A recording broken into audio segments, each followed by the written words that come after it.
नमस्कार मित्रों, इस जीवन मंत्र चैनल में पुनः आपका स्वागत है। हम एक लंबे अरसे के बाद आपसे मुलाकात कर रहे हैं, उसके लिए क्षमा प्रार्थी। पर मित्रों, एक चीज़ जो अचानक या एक लंबे अरसे के बाद मुझे प्रेरित की आपसे साक्षात करने के लिए, वह यह है कि कुछ ही दिनों में एक विवाद स्पष्ट हुआ है जिसमें हिंदुत्व की तुलना बोको हरम और आईएसआईएस जैसे आतंकवादी संगठनों से तुलना की है और संघ को, आरएसएस को उनके बराबर समकक्ष खड़ा किया गया है।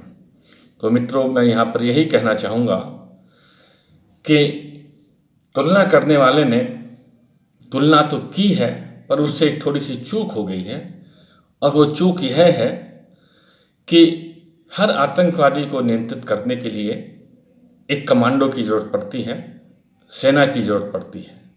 और हिंदुइज्म वह एक ऐसी सेना है जो हर आतंकवादी, दुराचारी और विश्व को नष्ट करने की शक्तियों का प्रतिरोध है, उनको दमन करने के लिए है। मित्रों, हम सभी सनातनी गीता के महत्व से अपरिचित नहीं हैं। उसी गीता में हमारा विश्व प्रसिद्ध या महत्वपूर्ण श्लोक है, यदा यदा हि धर्मस्य ग्लानिर्भवति भारत है। वह श्लोक अपने आप में सारी व्याख्या कर देता है। जब जब धर्म की हानि होगी, संतों पर अत्याचार होंगे, मानवता खतरे में होगी, तब तब सनातन का कोई युग पुरुष अवतरित होगा और वह इस कार्य को करेगा। तो मित्रों, यह तो हमारे धर्मशास्त्रों में निहित है कि हम अधर्मियों का, व्याभिचारियों का, दुराचारियों का, विश्व को नष्ट करने की भावना रखने वालों का प्रतिरोध करेंगे। उनको नियंत्रण करना हमारा कार्य है, उनको पराजित करना हमारा कर्तव्य है। महाभारत इसीलिए हुआ था कि उसमें विनाशकारी शक्तियों को पराजित करना था। इसीलिए अर्जुन जैसे महारथी को, जो भिक्षा का अंग खाकर जीवन निर्वाह करने के लिए तत्पर था, उसको उसका राष्ट्र धर्म, उसका क्षत्रिय धर्म याद दिलाया गया कि वह तुम्हारा धर्म है, वह उससे भागना नहीं है। भगवान राम का भी वही प्रकरण है। उनका भी वनगमन का उद्देश्य भी यही था कि उस समय के काल में बढ़ रहे अत्याचार, अनाचार को नष्ट करना है और धर्म की स्थापना करनी है। जब एक राजा एक ऐसा है वन में ऐसा है स्त्री का अपहरण करेगा, वो भी छद्म से, तो उसको तो नष्ट होना ही है।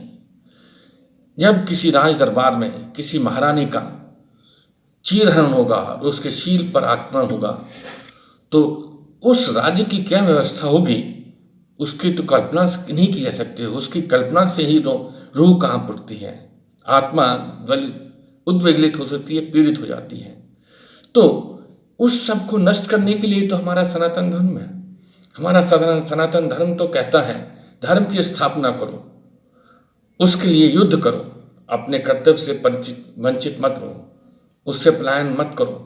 चाहे भगवान राम हो, चाहे भगवान श्री कृष्ण हो, या महाभारत हो, या उसके बाद आने वाले हमारे वीर योद्धा हो, उन सब का एक ही कर्तव्य था कि धर्म की स्थापना हो, अधर्म का नाश हो, प्राणियों में सद्भावना हो। और वह कार्य करने के लिए ही हमारा सनातन धर्म है।